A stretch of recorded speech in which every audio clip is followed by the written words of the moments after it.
सनातन धर्म में वैशाख महीने में पड़ने वाली पूर्णिमा तिथि का खास महत्व होता है। इसे पीपल पूर्णिमा के नाम से भी जाना जाता है और इस दिन बुद्ध पूर्णिमा भी मनाई जाती है। पूर्णिमा तिथि भगवान विष्णु और मां लक्ष्मी को पूरी तरह से समर्पित है। वैशाख महीने की पूर्णिमा के दिन भगवान बुद्ध का जन्म हुआ था और इस दिन ही उन्हें ज्ञान प्राप्त हुआ था। इसलिए इस दिन का महत्व 2 गुना हो जाता है। आइए अब सुनते हैं वैशाख मास की पूर्णिमा की व्रत कथा। द्वापर युग में एक समय की बात है कि यशोदा जी ने श्री कृष्ण जी से कहा, हे कृष्णा, तुम सारे संसार के उत्पन्नकर्ता, पोषण तथा संहार करता हो। आज कोई ऐसा व्रत मुझसे कहो जिसके करने से मृत्यु लोक में स्त्रियों को विधवा होने का भय ना रहे। यह व्रत सभी मनुष्यों की मनोकामनाएं पूर्ण करने वाला भी हो। श्री कृष्ण जी कहने लगे, माता, आज आपने अति सुंदर प्रश्न किया है। मैं आपसे ऐसे व्रत को सविस्तार कहता हूँ। सौभाग्य की प्राप्ति के लिए स्त्रियों को 32 पूर्णिमाओं का व्रत करना चाहिए। इस व्रत को करने से स्त्रियों को सौभाग्य संपत्ति मिलती है।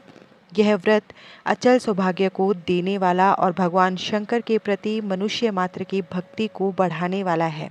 यशोदा जी कहने लगी, हे कृष्णा, सर्वप्रथम इस व्रत को मृत्यु लोक में किसने किया था?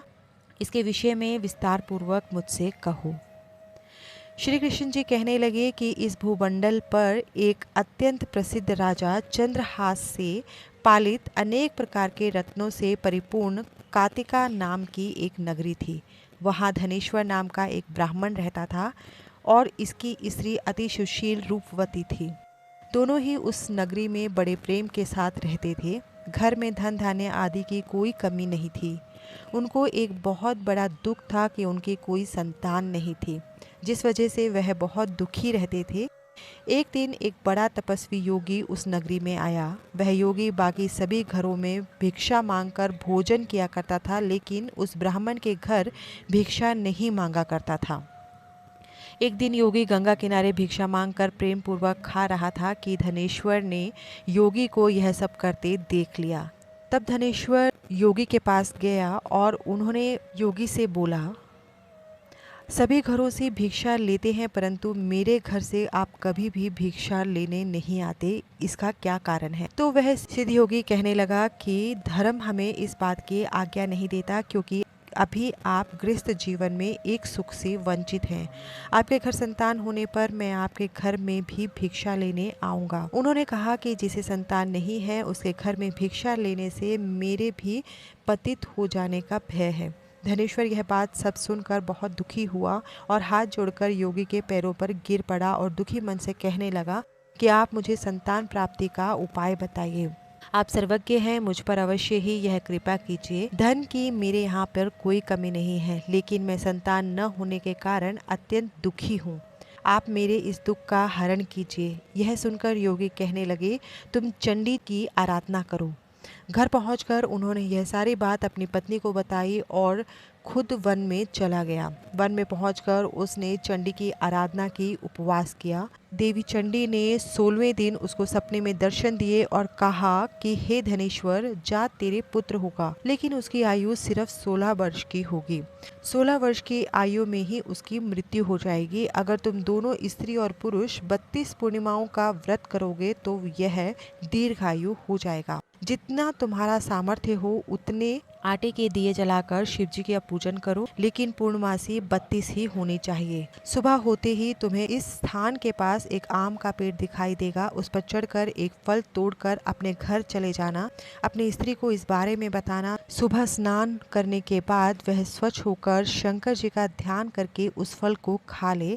तब भगवान शंकर की कृपा से उसको पुत्र की प्राप्ति होगी।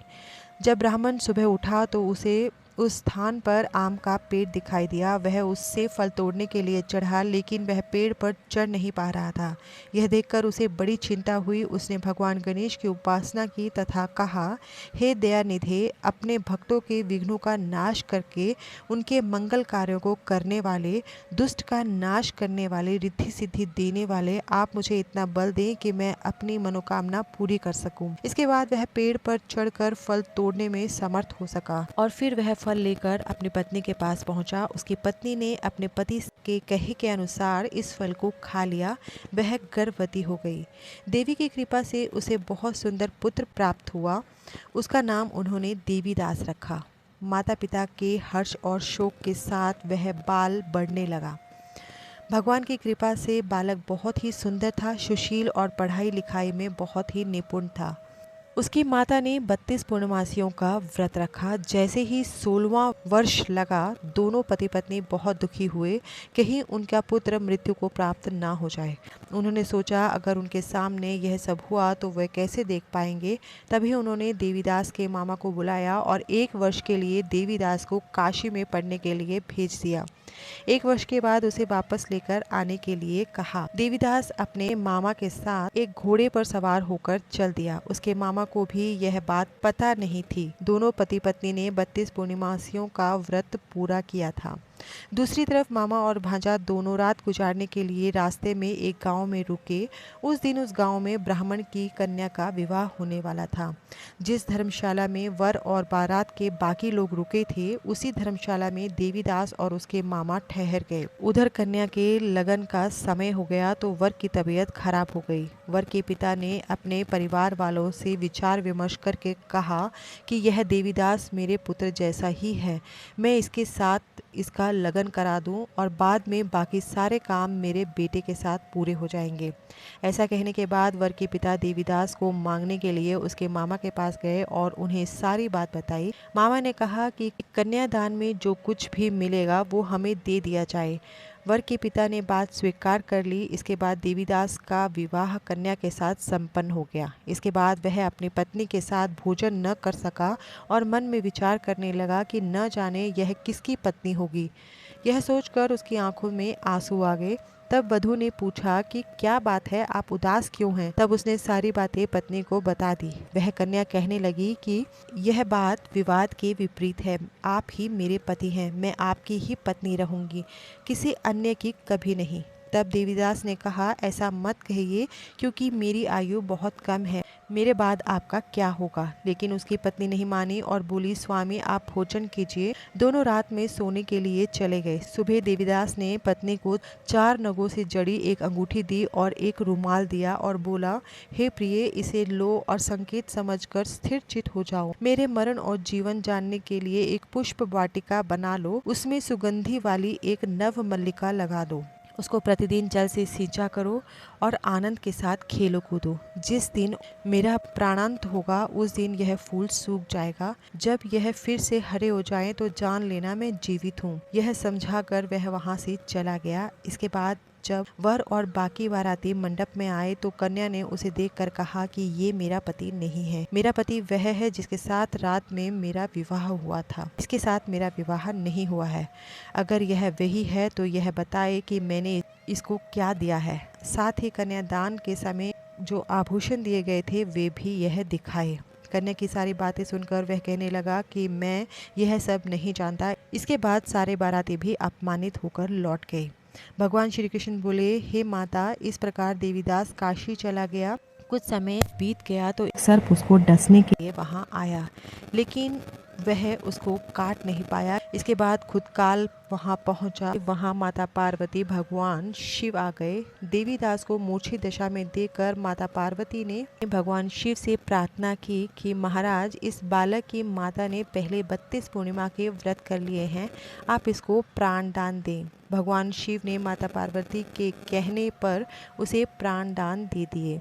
उधर उसकी पत्नी उसकी प्रतीक्षा कर रही थी। उसकी पत्नी ने जाकर देखा कि पुष्प और पत्र दोनों ही नहीं हैं, तो उसको बहुत आश्चर्य हुआ और जब उसने देखा कि पुष्प वाटिका फिर से हरी हो गई तो वह समझ गई कि उसका पति जीवित है।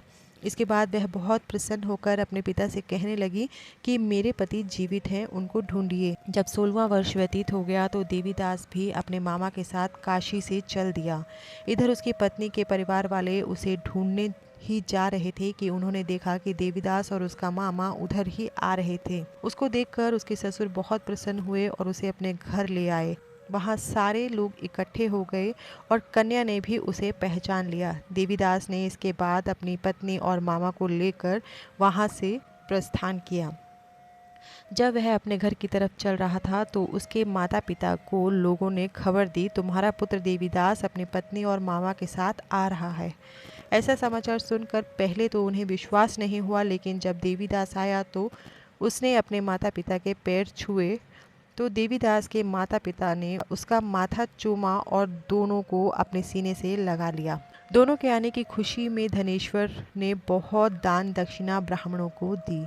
श्री कृष्ण जी कहने लगे, इस तरह धनेश्वर को 32 पूर्णिमाओं के व्रत के प्रभाव से संतान प्राप्त हुई। जो स्त्रियां इस व्रत को करती हैं वह जन्म जन्मांतरों तक वैधव्य का दुख नहीं भोगती और सदैव सौभाग्यवती रहती हैं। यह मेरा वचन है। यह व्रत संतान देने वाला है और सभी मनोकामनाओं को पूर्ण करता है। तो बोलिए श्री कृष्ण भगवान की जय। धन्यवाद।